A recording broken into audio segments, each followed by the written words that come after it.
And then this brings us to the aspect of economic evaluation. What is economic evaluation?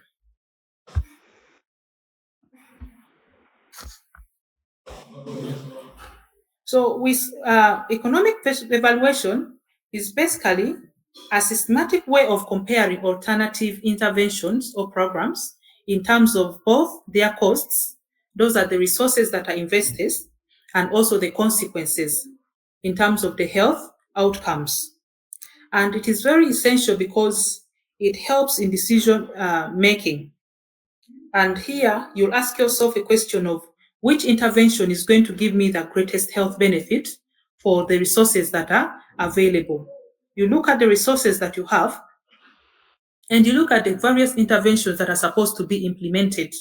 Then you weigh with this resource, which intervention is going to give me the best health benefit.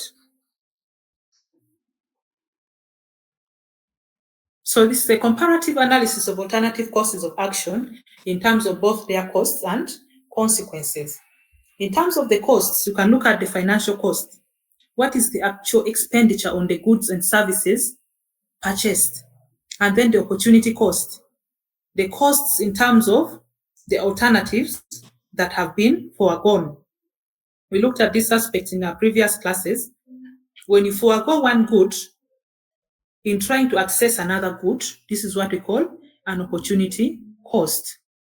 And the cost can be divided into three. We have the direct costs, the indirect costs, and also the intangible costs. The direct costs are those that are immediately associated with the intervention. For example, you are not going to implement an intervention without tools. Those are the consumables. Without the staff, who is going to implement it? So those are the direct costs attributed to an intervention. Then the indirect costs, for example, productivity that is lost due to being sick. You find that when one individual is not there in the production chain, there's going to be a reduction in productivity, and that is an indirect cost because the output will be low and the returns will still be low. Then the intangible costs in terms of pain, anxiety, and also quality. So in terms of health services, we have these various costs that are incurred. The staff time, the medical supplies, the bed and food services, the overheads such as electricity, water, the rent, then the production, and also the productivity costs. All these together make up the health service costs. Then we have the valuing costs. Costs can be valued in terms of monetary gain, in terms of the market value, in terms of the work time converted into monetary value, and also the shadow pricing. So in terms of economic evaluation, we can evaluate the benefits and we also evaluate the costs. So we also have three types of benefits. We looked at the types of costs that can be incurred, the direct, the indirect, and also the intangible. And then in terms of the benefits, we have the immediate benefits. What are the immediate benefits of a health intervention? For example, reduction in blood pressure or reduction in pain. Then we have the generic benefit in terms of utility, the well-being, the happiness, and also the satisfaction. Then we also have the quality adjusted life years. So what is the main purpose of economic evaluation? Economic evaluation aims to achieve maximum benefit in terms of the direct benefit in the improvement of health services and the health status, and also indirect benefits in terms of increasing production. So here we are looking at guiding efficient allocation of scarce health resources to ensure that money is spent where it yields the most health benefit. In the health system, you find that budgets are very limited. So you find every decision to fund one program means sacrificing another program. So economic evaluation is going to help us to identify which option actually offers the best value for money. And this is what we are going to look at here in terms of economic evaluation. evaluating the cost of this intervention, and then the outcomes in terms of the effects or the benefits, and then you compare, and then you choose which one is the best. So what are the benefits of economic evaluation? One is resource allocation. It helps us to put resources to the best use because we are looking at an intervention that yields the best outcome. Then prioritization. It helps us to prioritize health services so that those ones that are in higher need are the ones that are prioritized. Then evidence-based decision making. You don't just wake up and say, let's implement this intervention. You have to weigh the various interventions and the various problems in the community, and then you decide to make a decision on one. So that is an evidence-based decision making.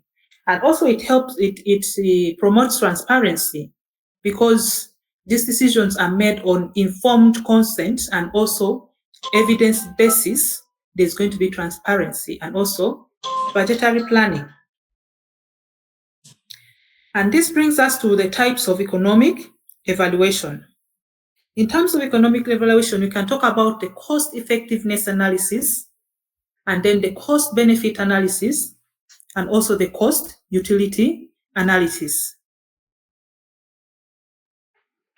So the cost effectiveness analysis, this one compares the costs and also the effectiveness of different health interventions.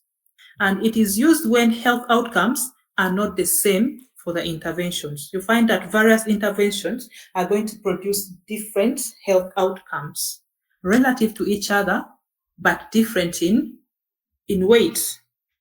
And it relies on existing published articles.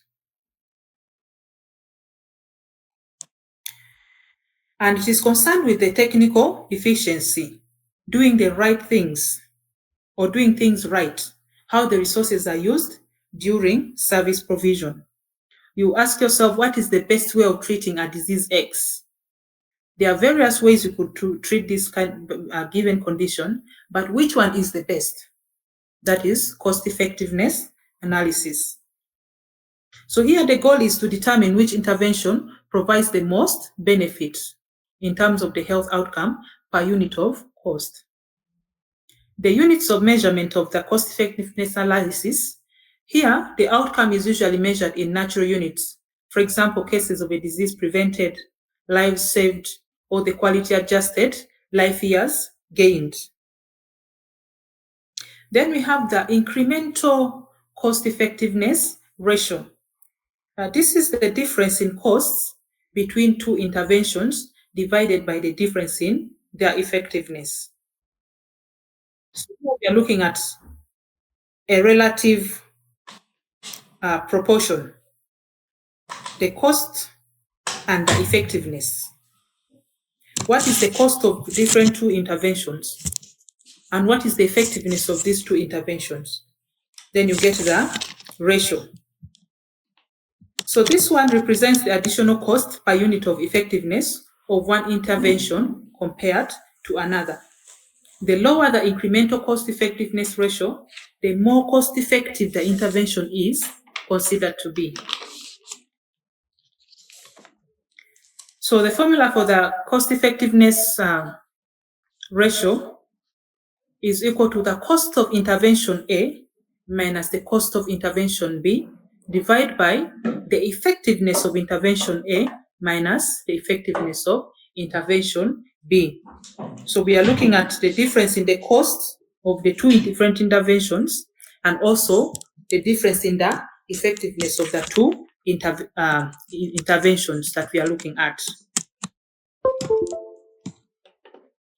And it is the difference in cost between two interventions divided by the difference in the effectiveness. It represents the additional cost per unit of effectiveness of one intervention compared to another. Here, the units will depend on the unit of the costs and the effectiveness that are used. For example, if the costs are measured in dollars and the effectiveness is measured in lives saved, then the cost effectiveness ratio will be in dollars per life saved. And you have to make sure also you use this with precaution. because a lower ratio does not necessarily mean that an intervention may be more effective than the other. It may only mean that it is less costly per unit of health outcome, but it may not mean that it is actually the best. So you have to use this with caution. So where do we apply the cost effectiveness analysis? In comparing different treatment options for a specific disease, or to compare different strategies for preventing or managing a specific health condition. It is also used for healthcare decision makers because it provides a simple and easy to understand measure of the relative value of different intervention. So this one you can actually use it for policymakers. You go and analyze the value of two interventions, the cost and the benefit, and then you find that intervention A actually provides better intervention outcomes than intervention A. So you're going to just go and recommend and say it is intervention A that is able to actually provide us a higher benefit once applied to the treatment of such and such and a condition. So the limitation here is that it does not take into account other factors, for example, the distribution of the benefits across the society. And it is also mainly used to identify the most cost-effective alternative among the options available. And because of this, it does not make judgment about whether an intervention is actually affordable or not. Then we have the cost-benefit analysis, CBA. This is a type of economic evaluation that compares the costs and benefits of different health interventions. Previously, we're looking at the cost and the effectiveness of the different intervention. And here we are now looking at the cost and the benefit of different interventions. So here we are comparing the costs relative to the benefits of different health outcomes. And the goal here is to determine whether the benefits of the intervention justify the costs. Because they always say that put money where you can see. How much are you able to gain from this investment? This is what we call cost-benefit analysis. And the goal is to determine the benefits of an intervention that can justify the costs. Then we also have, as part of this, the cost-benefit ratio. It's the ratio of the total cost of the intervention to the total benefits. So CBR is equal to total benefits over the total costs. The higher the CBR, the more beneficial the intervention is considered to be. If you have the benefits being higher than the total costs, then of course the intervention is going to be better and much preferred than when you have more costs and less benefits. So in order for you to interpret this, if the ratio is greater than 1, it means that the benefits of the intervention outweigh the cost, because here we are having the benefits as the numerator and the denominator being the costs. So once the numerator is higher than the denominator, the ratio is going to be greater than 1. And this means the intervention outweighs the cost, making it a net benefit. But if the ratio is less than 1, it means that the costs outweigh the benefits, and it makes it a net cost, meaning you're putting in more and getting less. And if the ratio is equal to 1, that means that the benefits and the costs are equal, making it a break-even situation. So in cost-benefit analysis, both the costs and benefits are expressed in monetary terms, which allows them to be directly compared. And it also allows this concept to consider the full range of costs and the benefits of an intervention, including both the direct costs and also the indirect costs. So the limitations of the cost-benefit analysis, one is that there is difficulty of valuing non-monetary benefits and costs, and also the subjectivity that can be involved in the estimation of benefits and costs.